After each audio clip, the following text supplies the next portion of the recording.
சென்னையிலேருந்து ஒரு கொஞ்சம் சேனல்ஸ் கூப்பிட்டுருந்தாங்க. ஆதன் மீடியா, ஆன்மீகம் கிளிட்ஸு, ஆகாயம் சினிமாஸ் அந்த மாரி சேனல்ஸ் எல்லாம் கொஞ்சம் கூப்பிட்டுருந்தாங்க. இதுக்கு முன்னாடியே நான் ஆகாயம் சினிமாஸில் வந்து இது குடுத்துருந்தேன். ஒரு இன்டர்வியூ குடுத்துருந்தேன். அவங்க திரும்பவும் கூப்பிட்டுருந்தாங்க.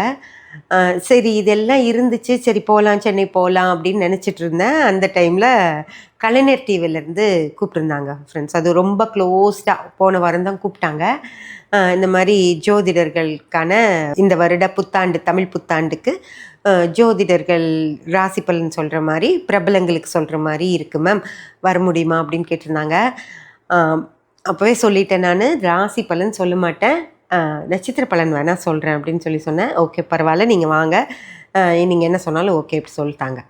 அப்புறம் சரின்னு சொல்லிட்டு பிளான் பண்ணிட்டு, அந்த டிவி கவரேஜையும் முடிச்சுட்டு, கலைஞர் டிவியும் பார்த்துட்டு வந்துரலாம் அப்படின்னு சொல்லிட்டு கிளம்பி போனோம்.